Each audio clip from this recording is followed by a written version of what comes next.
Meus irmãos e irmãs, uma boa noite.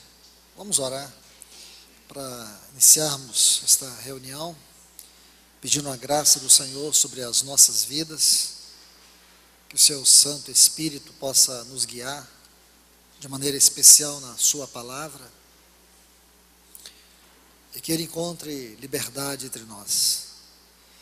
Pai amado, no nome de Jesus, teu santo e eterno Filho, é que nós hoje, mais uma vez, nos reunimos, pedindo tua santa misericórdia, pedindo tua graça, para que ele venha de maneira extraordinária reinar neste lugar através da tua palavra. Ministra aos nossos corações a verdade do teu coração. Queremos entender tua mente, entender teu propósito. Queremos discernir tua voz dentro de nós. Ajuda-nos, abençoa-nos, em nome do teu Filho. Queremos sentir o frescor da tua palavra vindo sobre nós, como um maná saciando a nossa fome de ti, Senhor. Nos abençoe. Mais uma vez nós te pedimos, em nome de Jesus. Amém. Vamos abrir aqui, em 1 Timóteo, capítulo 4. Vamos ler os versículos 7 a 9. Mas rejeita as fábulas profanas e próprias de velhas caducas.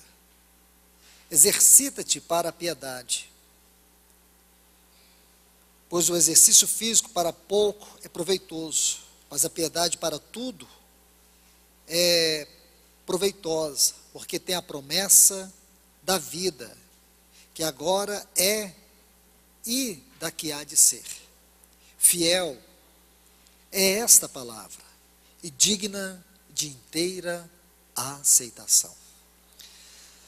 Graças ao nosso eterno e bom Deus por esses textos. O tema que iremos estudar é sobre essa frase: exercita-te pessoalmente na piedade, ou exercita-te para a piedade. Esta vai ser a primeira palavra. Depois nós iremos estudar uma outra palavra dentro deste mesmo assunto. Porque aqui, amados, nós vamos entender o que Paulo está, de maneira bem objetiva, falando a nós. A primeira coisa que eu quero que vocês percebam está dentro do contexto. Quando você estuda o contexto destes versículos 7 a 9, é interessante nós sabermos fazer estas divisões do capítulo. Quando você lê um capítulo da Bíblia, é muito importante você saber diferenciar suas seções, dividir esse capítulo, saber em quantas partes o capítulo está dividido. É um exercício muito importante para nós que amamos a leitura da palavra de Deus. Esses versículos 7 a 9 constituem uma nova seção dentro deste capítulo. Os versículos 1 a 6 é a parte que nós podemos chamar da parte contextual dos versículos 7 a 9.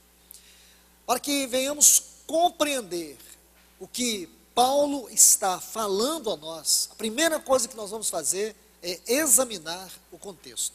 Então, por favor, vamos olhar especialmente os versículos 1 e 2 aqui do capítulo 4. Paulo diz: ora, o Espírito afirma expressamente que, nos últimos tempos, alguns apostatarão da fé por obedecerem a espíritos enganadores e a ensinos de demônios, pela hipocrisia dos que falam mentiras e que têm cauterizado a própria consciência. Então, por favor, este exame contextual, meus irmãos, é fundamental para nós entendermos a palavra de Deus. Se você lê a palavra de Deus de maneira literária, se você procura ler a palavra de Deus apenas para conhecer a história, para conhecer apenas a história da mensagem, você não vai ter nenhum crescimento espiritual. Você não vai ter nenhuma edificação. A única coisa que você pode sentir é uma mera suavidade daquilo que a própria leitura proporciona. E para algumas pessoas isso é tudo. Não deveria ser assim. Nós precisamos ler a palavra de Deus como ela foi soprada por Deus. Irmãos, eu vou repetir isso mais uma vez. Precisamos ler a palavra de Deus como ela foi soprada por Deus. Por que que nós temos visto tanta falta de fome hoje pela palavra de Deus? É porque as pessoas não têm lido a palavra de Deus como sendo soprada por Deus. E a falta de interesse é porque a maneira como as pessoas lidam com a palavra é puramente literária ou histórica. Eles querem conhecer a história, eles leem como se estivessem lendo um jornal, um livro, uma coisa qualquer. Embora falamos que isto aqui é um livro, irmãos, é somente uma maneira natural de expressar. Nós não estamos apenas lendo livro, nós estamos tocando uma palavra que tem vida. Então esse exame do contexto é fundamental para nós entendermos o texto. Qual é o texto que nós estamos examinando? Especialmente o versículo 7. O versículo 7 do capítulo 4 de 1 Timóteo é o nosso texto áureo. É o nosso texto fundamental. Como que nós vamos abrir, entender esse texto? Como que nós vamos compreender a voz do Espírito? O que nós vamos poder perceber daquilo que o Espírito Santo, há 2000 anos atrás, falou a Paulo? Como? Então, o que nós iremos fazer? Usar a chave para abrir a revelação desse texto.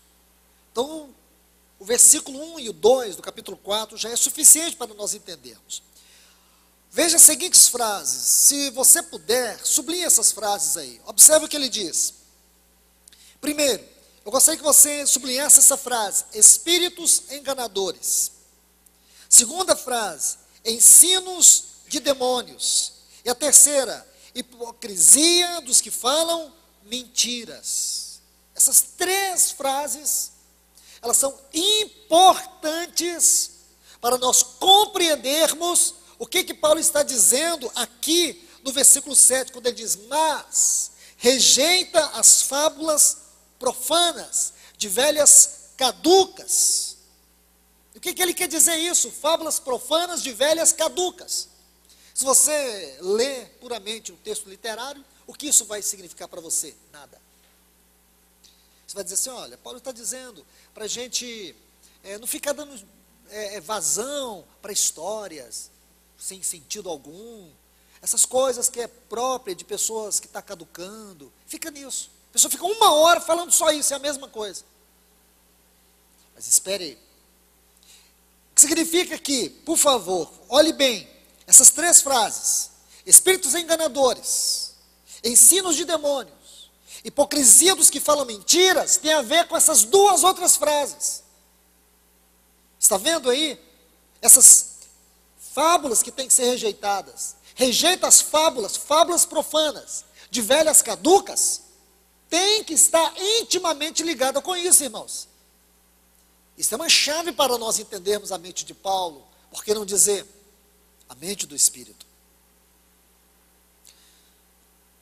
Observe, irmãos, lá no versículo 1 do capítulo 4, Paulo diz: o Espírito expressamente, urgentemente, algo urgente, nos últimos tempos, alguns apostatarão da fé por obedecerem a espíritos enganadores.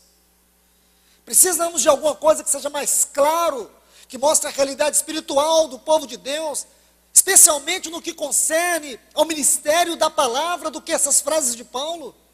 Irmãos e irmãs, por favor, em nome de Jesus, faça uma reflexão de tudo que você ouve, de tudo que você vê, de tudo que você sabe, do que concerne ministério da palavra dos nossos dias. O que nós temos visto, o que nós estamos ouvindo, o que nós estamos realmente vendo. É simplesmente espíritos mentirosos, enganadores, usurpando o verdadeiro significado, o sentido daquilo que é o ministério da palavra.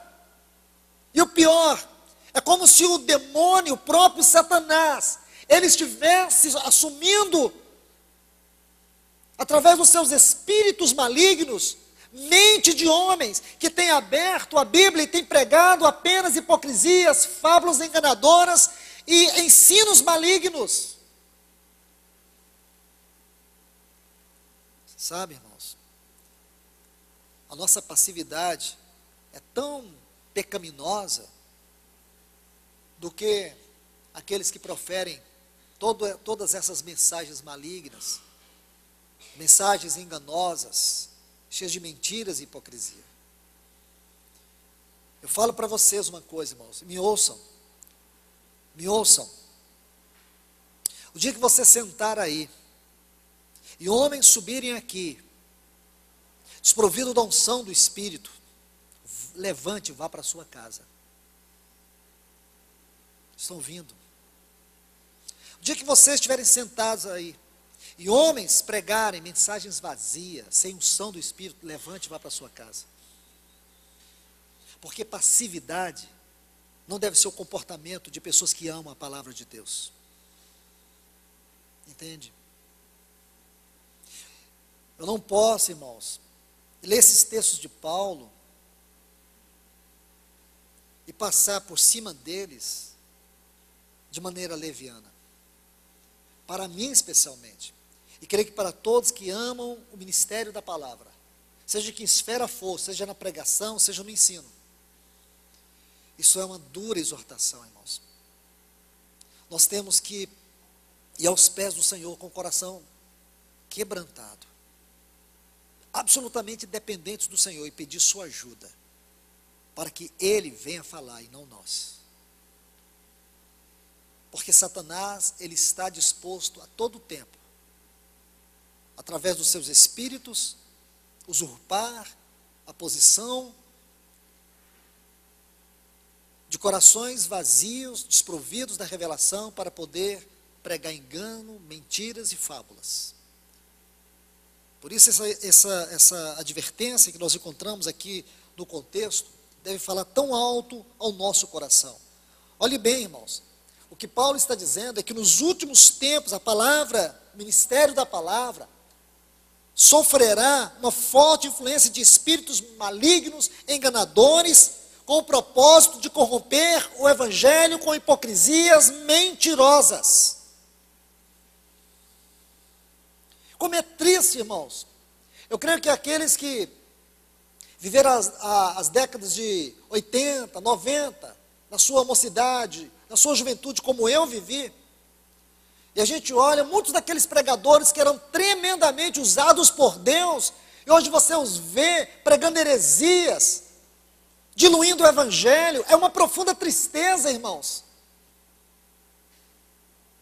Esses dias um irmão mandou uma mensagem para mim, apontando a vida piedosa de um pregador do passado. Na primeira leitura que eu fiz, me senti profundamente encorajado pela palavra daquele irmão. Mas na segunda leitura que eu fiz, eu entendi algo.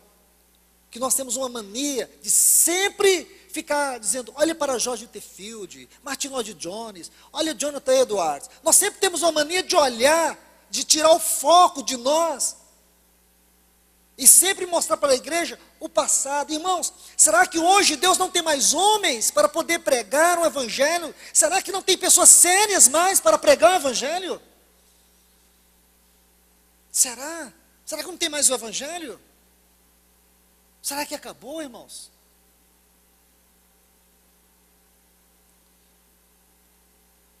Então, eu louvo o Senhor e sei que vocês também, por todos os homens que o Senhor levantou. Mas esse é um tempo, irmãos, especialmente se você ama ensinar. E aqui eu estou olhando para pessoas que ministram em várias áreas aqui. Desde professores que ministram para os bebês. até os irmãos que ministram aqui para esta congregação. Todos nós, mas todos nós, temos uma grande responsabilidade primeiramente diante de Deus. Não pense você porque você está ministrando para uma criancinha lá. Você tem um peso diante de Deus, minha irmã. Considere isso diante do Senhor. Você é alguém muito especial nas mãos de Deus. Você tem uma das mais altas responsabilidades nesta terra. Considere isso. Porque você, quando está pregando a palavra, você está entre Deus e o homem. Não importa se é uma criança, não importa se é um adulto, não importa. As palavras que você está ministrando vai definir o futuro dessa pessoa. Entende? É sério isso. E Paulo diz, olha que tragédia, irmãos.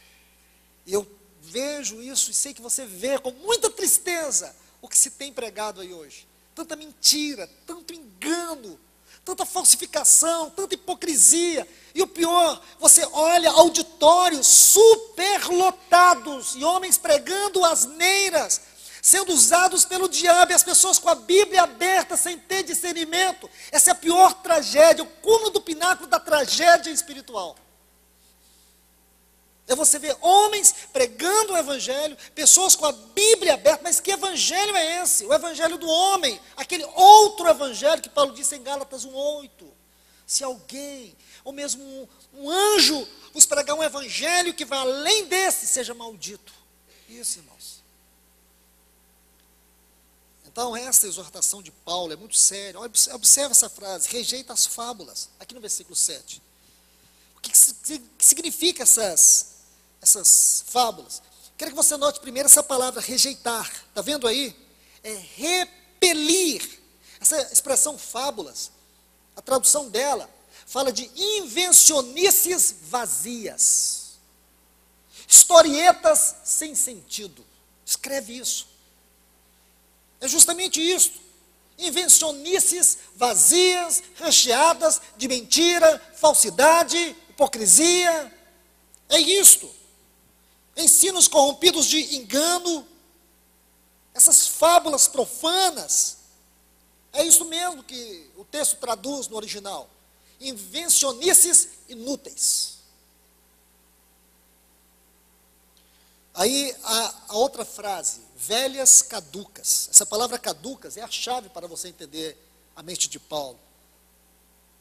Significa algo sem força, sem vitalidade, algo sem lucidez, é a perda da lucidez. Porque quando você ouve algumas mensagens, pregadores subindo no púlpito, como eu vi, eu sei que muitos aqui também viram, alguns irmãos viram e choraram, quando viram um dos pregadores mais famosos do Brasil, pregar contra o primeiro milagre do Senhor Jesus, e dizer que não consegue entender como que Jesus fez aquele milagre, qual o propósito daquele milagre. E milhares de pessoas ouvem aquilo passivamente, como que concordando, ninguém se levanta, ninguém se opõe. Por isso que Paulo diz, o Espírito expressamente, urgentemente, apressa-te, é urgente, porque nos últimos dias isto vai acontecer, nós estamos vendo acontecer. Um dos pregadores mais famosos, esse mesmo pregador, ele sobe num púlpito e prega a favor do aborto. Ele não dá nenhuma explicação biológica, científica, nem mesmo teológica, de maneira vazia, pregação inútil, invencionice, fábulas, ele vai argumentando a partir dele mesmo, e chega a dizer, se a Bíblia diz que isso é pecado, então eu quero dizer que eu penso diferente. Quer dizer, a autoridade da Bíblia está debaixo do pé dele. Onde, irmãos? Como? Como que a gente lê Paulo dizendo o que está acontecendo nos nossos dias de maneira clara? Você entende, irmão? Compreende, irmã? Como?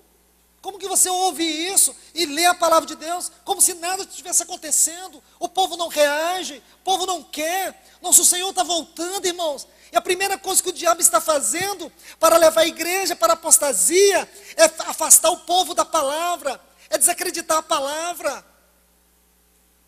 Outro pastor fala e se coloca na internet que a Bíblia, ela é passível de erros, questionando a inerrância da Bíblia, a inspiração da Bíblia. Como é possível, irmãos? É como se os demônios do inferno tivessem de férias e os próprios cristãos, entre aspas, estivessem fazendo todo o trabalho que o diabo é que deveria fazer. É como se os demônios do inferno estivessem todos de férias, não precisamos mais fazer nada, porque eles mesmos estão se autodestruindo. Aonde isso, irmãos? Você e eu não podemos concordar com isso. É para esta hora que o Senhor nos chamou, irmãos. Para essa hora que você está aqui. Muitos têm desistido, muitos têm desanimado, mas você não. Então se encha da palavra de Deus, aplica-te à leitura, exercita-te a piedade, se encha do Espírito Santo e proclama o Evangelho com autoridade. Você entende? Porque dias sombrios virão sobre essa terra, piores do que os que estamos vivendo. O irmão me disse algo esses dias, eu fiquei ponderando sobre o que ele estava dizendo. Então eu disse: Luiz, amanhã a gente vai ter que justificar por que somos honestos. O homem vai ter que justificar porque ele é hétero, porque vai ser uma coisa totalmente fora de moda. Você encontrar uma pessoa que tem moral, que tem um padrão moral, vai ser uma coisa ridícula, vai ser uma coisa inaceitável dentro do contexto da nossa sociedade. Você encontrar um homem mesmo, hétero, ele vai ter que se explicar porque ele é hétero. Entende, irmãos? Nossos valores estão todos sendo corrompidos. As pessoas vão ter que explicar por que estão casadas. Entende? Porque o marido ainda ama a sua esposa. Por que a esposa ainda ama o seu marido? Você entende? Isso é triste, irmãos. É uma tragédia. Mas é assim que o mundo vai caminhar até a volta do nosso Senhor. Se você está orando para mudar isso, você está indo na contramão do propósito de Deus. O mundo vai de mal a pior, porque há 2000 anos atrás, João havia dito para nós: ele está enterrado no maligno. Então, queridos, vamos observar aqui o caráter da mensagem cristã. Aquilo que Paulo está querendo mostrar para nós, desejo dele de trazer isso para nós. O que é a mensagem cristã? Ele diz: rejeita as fábulas profanas, de velhas caducas, essa coisa sem intensidade, sem sentido, vazio.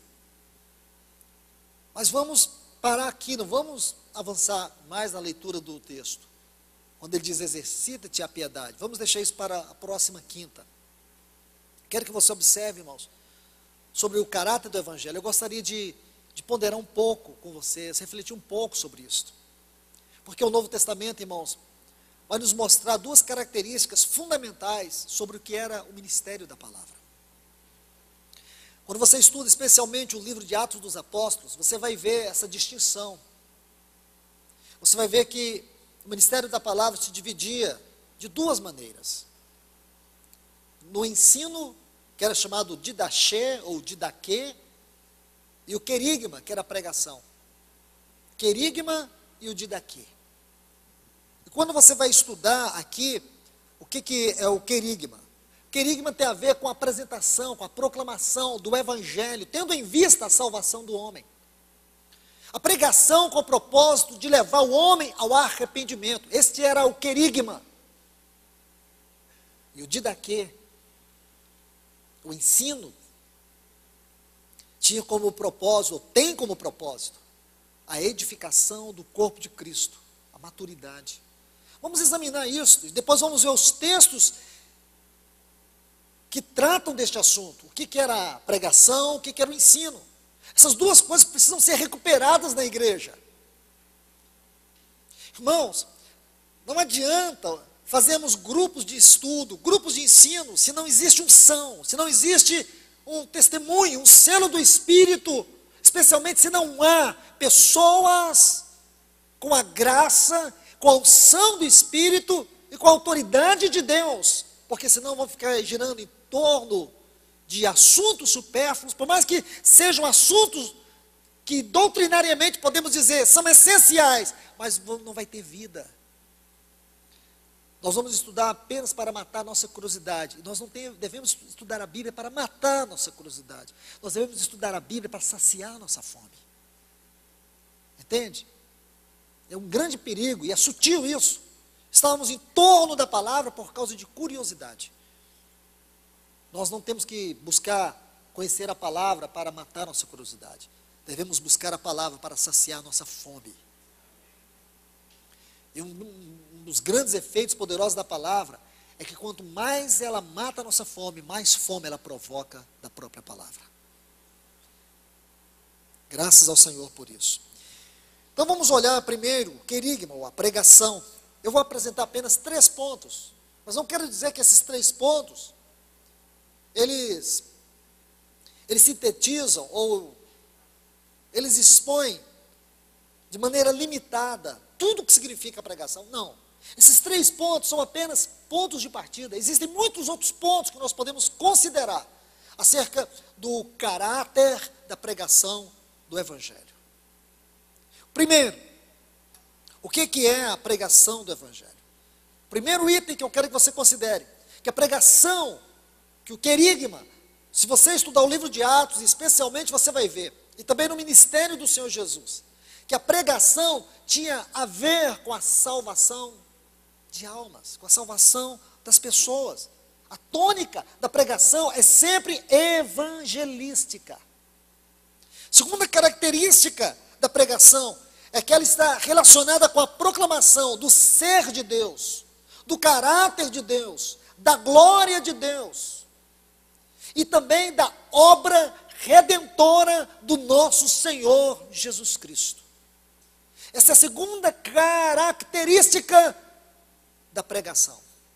E terceiro, a pregação tem a ver como propósito levar os homens à convicção dos seus pecados e o arrependimento.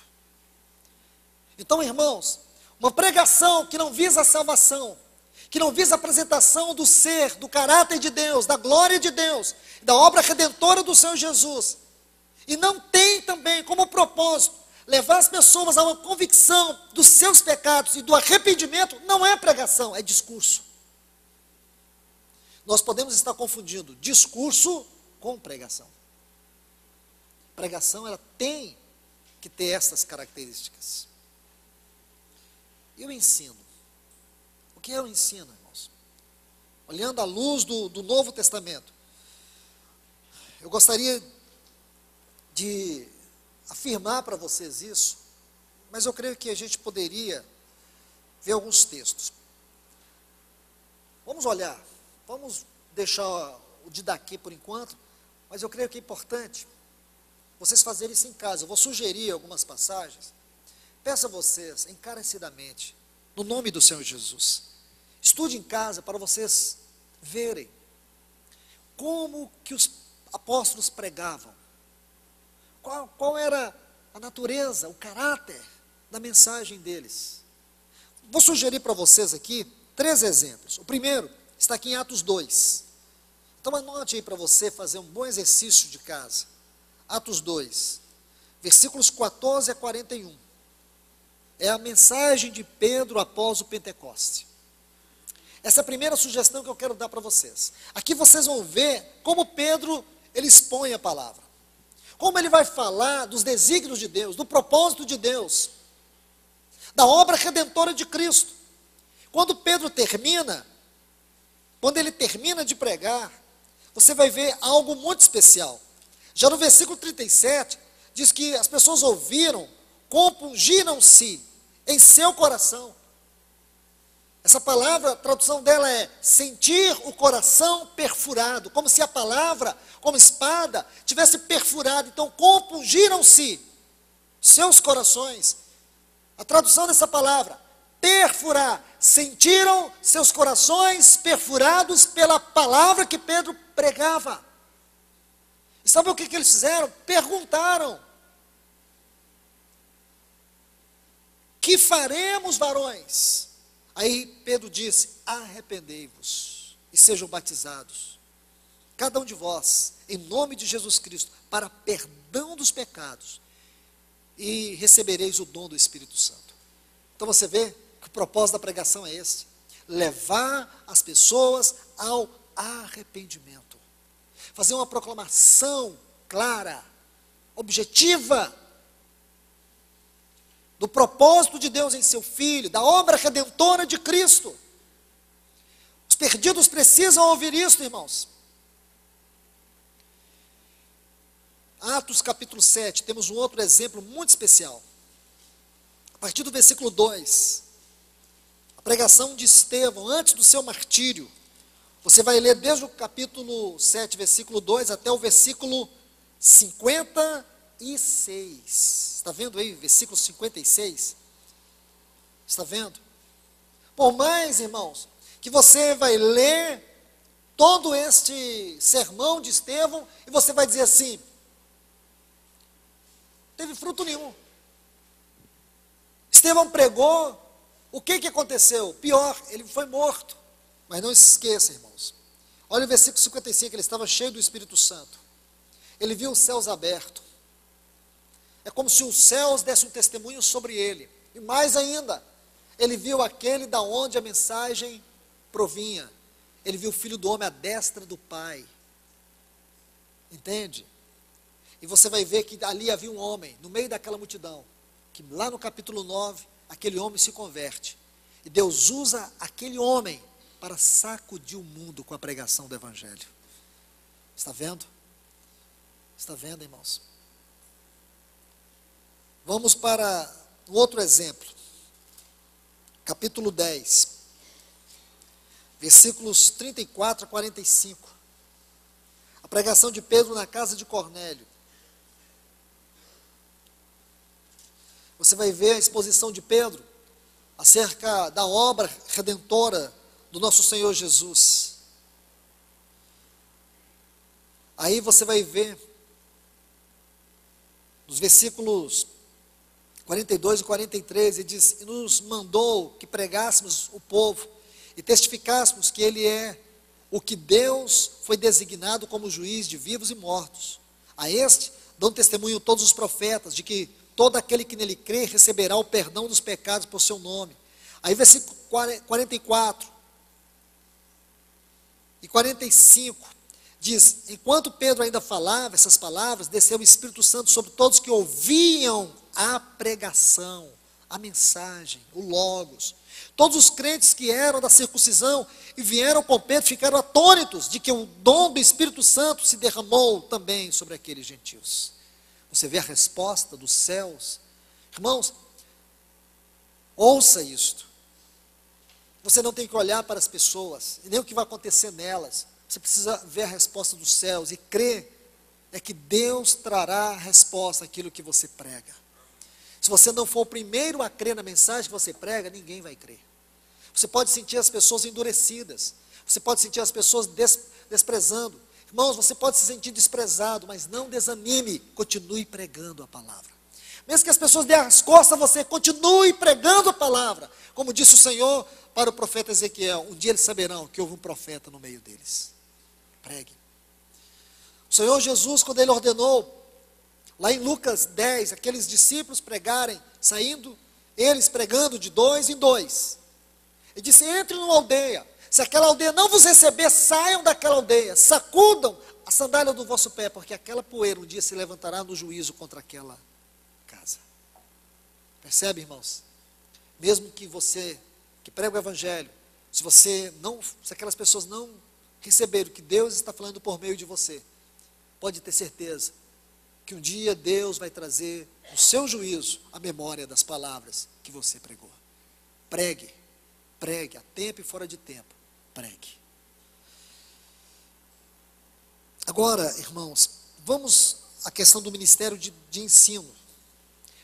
A primeira característica do ministério de ensino visa a edificação do corpo de Cristo, o seu crescimento, o seu aumento. Essa palavra edificação, ela traduz tudo aquilo que significa o propósito de Deus por meio do ensino. A segunda característica do ministério do ensino é que o ministério de ensino está relacionado com o propósito eterno de Deus, com a economia de Deus, com o conselho da sua vontade. Irmãos, como que os homens poderão compreender isto? Aí você vê a exposição de Paulo por meio do ensino, na Epístola aos Efésios, na Epístola aos Colossenses, na Epístola aos Romanos, aquilo que o escritor aos Hebreus nos mostra. Você vai ver o conselho de Deus, o conselho eterno da sua vontade. Você vai ver toda a disposição da economia de Deus, do seu plano eterno, do seu propósito eterno. Como poderemos entender isto? Através do ensino. Irmãos, lembra, lá em Atos 20, quando Paulo diz assim para os irmãos, que ele, dia a dia, de maneira incansável, ele ensinou, ele expôs todos os desígnios de Deus. Porque isto tem a ver com o ministério de ensino. Expor os desígnios de Deus. Expor o propósito eterno de Deus. Isso requer tempo. Veja que lá em Corinto, ele ficou 18 meses. Veja todos os anos que ele passou em Éfeso. Veja todo o seu cuidado como mestre para poder ensinar cada igreja, para poder ministrar a elas. Isso requer tempo, isso requer zelo, esmero, cuidado, dedicação, oração. O ministério de ensino requer muito zelo, muita dedicação. E por último, irmãos, o ministério de ensino visa levar-nos à perfeita maturidade, à estatura da medida de Cristo. Essa conformação. Enquanto a pregação visa o arrependimento, o ensino visa o quebrantamento, visa o crescimento. A pregação visa a conversão para a salvação, mas o ensino visa a nossa conformação, a nossa formação e conformação à imagem de Cristo Jesus. A pregação do Evangelho é como uma espada que entra ferindo o nosso coração. Mas o ensino é como aquele instrumento que é usado como um bisturi, cortando com muito cuidado. Aquilo que Paulo diz em Hebreus 4,12, a espada viva e eficaz, mas a espada que ele usa ali é uma espada pequena. Essa espada não tem um sentido de perfurar como a outra, mas tanto perfurar onde tem que ser perfurado, mas também de cortar onde tem que ser cortado. Sua função é mais cortante, porque ela vai de maneira mais profunda, mais detalhada, mais cuidadosa, requer habilidade. Percebe, irmãos? Percebe isso? Vamos ver algumas características aqui no livro de Atos dos Apóstolos acerca do ministério de ensino. Atos 5, 42. Nós vamos ver essa relação do querigma e do didaquê. Aí ele diz assim: e todos os dias no templo, e de casa em casa, não cessavam de ensinar e de pregar. Está vendo? Ensinar e pregar. Que Jesus era o Cristo. Capítulo 15, versículo 35. Esse texto diz assim: e Paulo e Barnabé continuaram em Antioquia, ensinando a palavra do Senhor e anunciando, aqui é pregando, o Evangelho com muitos outros. Estão vendo aí? Em Antioquia, lá no capítulo 11, versículo 26, quando eles estavam lá ensinando. Depois, em Corinto, Atos 18, 11, também eles estavam lá ensinando. E Colossenses 1,28 diz que o propósito do Evangelho é apresentar todo homem maduro, perfeito em Cristo. São textos relativos ao ministério do ensino. E por último, irmãos, para vocês verem a relação dessas duas características da palavra no livro de Atos, está aqui, no capítulo 28, e o versículo 31. Pregando o reino de Deus, quando Paulo estava em Roma, pregando o reino de Deus e ensinando acerca do Senhor Jesus Cristo com toda liberdade, sem obstáculo. Então você está vendo aqui a relação que existe entre a pregação e o ensino. Essas são as duas características da palavra no Novo Testamento. Nós podemos chamar isso o ministério da palavra. Consiste de duas características. Quais são elas? Pregação e o ensino. A igreja precisa ter isso, pregação e ensino. Agora vamos ver em que consiste a pregação e o ensino da palavra. Como podemos explicar isso? A pregação e o ensino consiste de quê? Quais são suas bases essenciais? Vamos observar aqui algo muito especial. A primeira coisa que você tem que perceber, que a pregação ou o ensino não é algo próprio do homem. O homem de si e por si não pode produzir a pregação autêntica, a pregação verdadeira, o ensino espiritual. Tudo que o homem puder produzir de si mesmo, quanto à pregação e quanto ao ensino, que vem do seu intelecto, não tem vida. Pode ter um conteúdo aparentemente espiritual, pode ter um conteúdo até mesmo bíblico, mas tudo aquilo que é produzido do nosso próprio coração, da nossa própria mente, não é espiritual. Podemos encantar as pessoas, podemos seduzi-las, podemos até mesmo fazê-las sentir-se confortáveis, confrontadas, edificadas, abençoadas com a palavra, mas isso não produzirá o fruto de Deus na vida delas. Estão entendendo? Então, irmãos, de uma vez por todas, em que consiste a pregação e o ensino da palavra? Em algo proveniente de Deus. A mensagem vem de Deus, vem dos céus, vem do trono de Deus, não vem de intelecto nenhum, não vem da mente. É claro, irmãos, nós sabemos que as faculdades do homem, elas estão envolvidas na pregação da palavra, mas elas não são a fonte da palavra. Vamos tentar entender isso. Nossas emoções estão envolvidas, sim, porque elas são tocadas pela palavra, mas elas não são a fonte da revelação da palavra. Há um grande risco nisso, irmãos, porque podemos achar, devido a uma formação teológica, devido à nossa facilidade de raciocínio, a nossa facilidade de persuadir, as nossas técnicas de entreter, nós podemos estar cheios de habilidades naturais. E como a nossa carne é tendenciosa a se conformar com isso, porque não vai ter preço nenhum. Você abre a boca, você tem facilidade, você tem carisma, você tem uma habilidade de envolver as pessoas, de contar história. As pessoas acham graça, outra hora chora. E as pessoas saem dizendo, nossa, que pregador, que pregador. É igual uma vez, perguntaram para o irmão, um pregador muito famoso, George Whitefield, qual foi o maior pregador que ele já ouviu.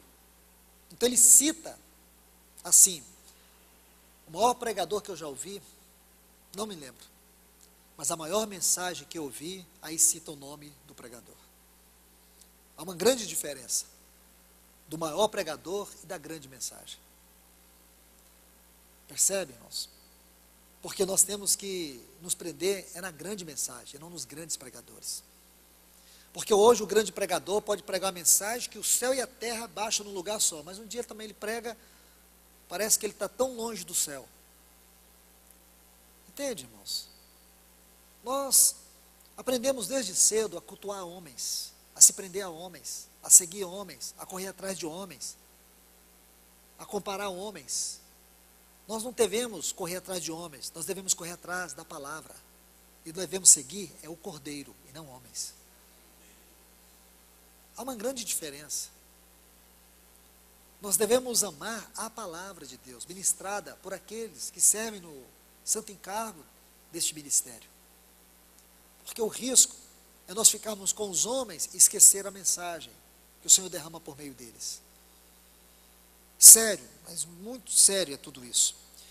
É um erro grave considerar o ministério da palavra como fruto da mente humana, como fruto do coração do homem. É um erro. É um erro. E todas as pessoas que estão envolvidas no ministério da palavra são tentadas a confiar nelas mesmas. Especialmente se você tem muitos anos que ministra a palavra. A sua tentação é sempre achar que você está preparado e pronto, que você tem a palavra. Imagine, irmãos. Você já vem pregando a palavra aí há 5, 10, 15, 20 anos, 25 anos. Você vem pregando a palavra. Então você pensa, um irmão que prega a palavra tantos anos assim, não precisa mais nem ler a Bíblia. Não é? Não precisa ler a Bíblia, sabe tudo. Sabe onde estão os textos, sabe como envolver as pessoas. Irmãos, este é um grande engano. Porque quando você chega nesse ponto, você já caiu da graça. Você já ignorou o Espírito Santo. Você está desprezando a unção do Espírito Santo. Você está usando sua própria força. E a nossa força, misturada com a palavra de Deus, produzirá um veneno de morte no coração dos irmãos. Amanhã você vai olhar, as pessoas perderam a vida da palavra. Você vai simplesmente discursar e as pessoas não sentirão o vigor do Espírito Santo saltando sobre os seus corações. Então, irmãos, nunca, eu falo isso debaixo do nome do Senhor, nunca se acomodem. Preguem como se sempre fosse a última vez, a última mensagem. Como se você estivesse dando a última mensagem para pessoas que estarão tomando as grandes decisões de suas vidas. Não saberemos quantos amanhã não estarão mais sentados aqui. Então temos que pregar, tendo essa consciência, que estamos entre Deus e o homem, entre o céu e o inferno. Permita-me colocar mais um ponto sobre em que consiste o ministério da palavra, seja na pregação, seja no ensino. Irmãos e irmãs, o ministério da palavra é uma das maiores dádivas que alguém pode receber. Uma das maiores dádivas que alguém pode receber, uma das maiores honrarias que alguém pode receber é ser incumbido da pregação do Evangelho. Quero citar umas palavras do irmão Martin Lloyd Jones. Ele disse assim: para mim, a obra de pregar o Evangelho é a mais elevada e o maior e mais glorioso chamado que alguém pode ter. E de fato é, irmãos. E de fato é. Porque lá no tribunal de Cristo, não vai ser julgado os governantes deste mundo. Aliás, talvez nem muitos deles estejam lá. Não vai ser julgado as grandes descobertas científicas. E nem os grandes cientistas. Lá no tribunal de Cristo não vai ser julgado os méritos daqueles que ganharam prêmio Nobel. Não. No tribunal de Cristo será julgado as nossas obras. Será julgado tudo aquilo que é de Cristo nós exercitamos, ou tudo aquilo de Cristo que nós deixamos de exercitar. Vai ser julgada a nossa fidelidade, especialmente a nossa fidelidade em corresponder à vontade de Deus. Estão vendo, irmãos? E quando chegar esse tempo, essas coisas todas já terão desaparecido. Nada disso fará diferença na eternidade, quanto às coisas desse mundo. Mas hoje, o chamado do Senhor na sua vida fará toda a diferença. É triste quando você vê irmão dizendo assim: eu não quero mais cumprir o ministério do Senhor. Eu não quero mais estar fazendo essa tarefa aqui. Irmãos, quem põe a mão no arado não pode olhar para trás. Se você está olhando para trás, existem duas coisas. Talvez você nunca foi chamado. Significa que todo o tempo que você esteve preenchendo aquele espaço, você esteve na sua própria carne. Isso é pecado. Então não é simplesmente dizer, estou saindo. você precisa arrepender diante do Senhor e confessar esses pecados ao Senhor. Porém, se você tem um chamado do Senhor e você está abandonando, a situação é muito grave. Porque aquilo que o Senhor te confiou, Ele não dará a outro. Cada um responderá pela sua incumbência, pelo seu chamado. Então é muito sério você dar as costas ao que o Senhor te confiou. Mas, irmãos, não é só uma questão de privilégio, é também uma questão de responsabilidade. Veja, Tiago no capítulo 3, versículo 1, ele coloca um texto, ele diz assim: meus irmãos, não vos torneis, muitos de vós, mestres, sabendo que haveremos de receber maior juízo. Também, irmãos, não queira usurpar uma responsabilidade que o Senhor não te confiou, porque se você estiver exercendo algo de maneira leviana, haverá um juízo muito maior para você do que para uma outra pessoa que não viveu a dimensão de tal encargo. Haverá muito maior juízo para os mestres, porque a questão de ensino na palavra de Deus é algo muito sério, mas muito sério, porque você pode mandar pessoas para o inferno, você pode enganar as pessoas, você pode iludir elas, você pode seduzir elas, você pode colocar um caminho errado no coração delas, e elas se perderem, entende? Talvez por causa de um ensino, famílias inteiras podem ser destruídas, jovens podem ser destruídos, uma geração toda pode ir para o inferno. Irmãos, quando você olha esses homens enganando, mentindo, e aquelas pessoas passivamente olhando para elas, imagine o que elas estão perdendo de Deus. Como o Senhor vai julgar aquelas pessoas? Então não brinque com o ensino da palavra. Irmãos, há um outro ponto que eu gostaria de colocar para vocês. O que significa pregar o Evangelho? Ainda dentro desse assunto, no que consiste pregação e o ensino, eu quero colocar algo aqui para lançar mais luz, mais força nesse assunto. Nós devemos ter consciência que todo pregador é um enviado de Deus. Toda pessoa que prega, que ensina, olha a questão da responsabilidade, do privilégio. Toda pessoa que prega, que ensina, é um embaixador dos céus, um embaixador de Deus, um representante de Deus na terra. Porque ele não está pregando algo que é dele, ele está pregando algo que ele recebeu de Deus. Estão vendo, irmãos? Deixa eu colocar alguns textos aqui para vocês. Atos 20, 24. Paulo diz: porém, em nada considero a vida preciosa para mim mesmo, contanto que complete a minha carreira. Agora observe essa frase: e o ministério que recebi. Ele recebeu, não era dele, ele recebeu. O ministério que recebi do Senhor Jesus, não nasceu de Paulo. Irmãos, Paulo era um dos homens mais cultos que o mundo conheceu. Talvez no tempo de Paulo não houvesse um homem tão intelectualmente preparado como ele. Mas ele, sendo esse homem tão intelectualmente preparado, ele foi capaz de dizer que ele perdeu tudo por causa da sublimidade do conhecimento de Cristo Jesus. Lá no capítulo 3 de Filipenses, ele diz que tudo que para ele era lucro, ele considerou perda por causa da sublimidade do conhecimento de Cristo Jesus. E diz: eu recebi do Senhor Jesus para testemunhar o evangelho da graça. O evangelho da graça que ele testemunhava não era algo dele, não nasceu da experiência dele, do conhecimento dele, da sua formação religiosa. Não, ele recebeu do Senhor. Olha um outro texto, 1 Coríntios 11, 23.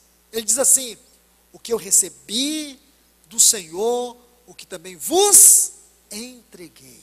Não era dele, o assunto não era dele. Ele não era a fonte da mensagem, ele era o canal, ele era o veículo, ele era o meio. Meu irmão e minha irmã, entenda: você é o canal, você é o veículo, você é o meio, você é o embaixador, você é a embaixadora, você é o representante de Deus. Aonde quer que você esteja pregando a palavra, você é o representante de Deus. Você está debaixo da autoridade de Deus. Você está sob a unção do Espírito Santo. Você está recebendo algo do próprio Cristo para poder transmitir àqueles que ouvem. Olha um texto em Gálatas. Gálatas capítulo 1, versículo 12. Ele diz assim: porque eu não recebi e não aprendi de homem algum, mas mediante a revelação de Jesus Cristo. Que texto é este? Que texto é este? Maravilhoso, irmãos. Não recebi e nem aprendi de homem algum. Onde ele aprendeu? Na escola de Cristo. Qual era o conteúdo didático de toda essa escola? O próprio Cristo. A escola de Cristo. O conteúdo, o próprio Cristo.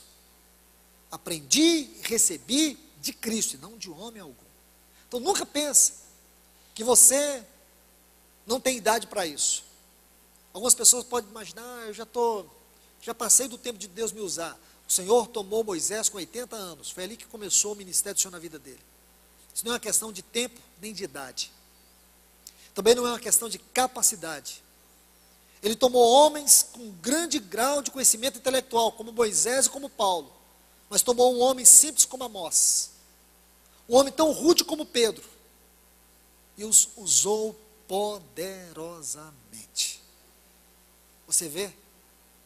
Aprender do Senhor, a ser ensinado pelo Senhor, mediante revelação. Mas isso não é uma brincadeira automática. Isso requer vida de consagração. Isso requer cruz. O Senhor vai te expor, Ele vai te quebrantar, Ele vai levar suas emoções até o limite. Ele vai te quebrantar de forma muito profunda, até você se render completamente. Isso às vezes leva anos. Isso vai depender da dureza do seu coração diante da voz do Senhor. Aquilo que o Senhor disse para Paulo: dura coisa será contra ti recalcitrares contra os agulhão. Isto é, quanto mais duro você for, mais agulhão você vai levar. Isso é o trabalho da cruz, para que nós venhamos nos render completamente à consagração do ministério ao Senhor. Meus irmãos, então medite nesse versículo 7. Veja que paradoxo glorioso nós temos aqui, contra essas fábulas, contra esses enganos, contra essa mentira de Satanás, que através de espíritos enganadores tem usurpado o púlpito, para produzir ensinos malignos, corrompendo o evangelho, levando a igreja à apostasia, e não preparando ela para a santidade, para a volta do Senhor Jesus. Tem pregadores que estão preparando a igreja para ser uma prostituta para o anticristo. O nosso trabalho, o nosso serviço, é cooperar com o Espírito Santo, para que o Senhor tenha uma igreja gloriosa, que Ele vai ter prazer de casar com ela. Nossa responsabilidade é grande, irmãos. E minhas irmãs também. Que Deus os abençoe.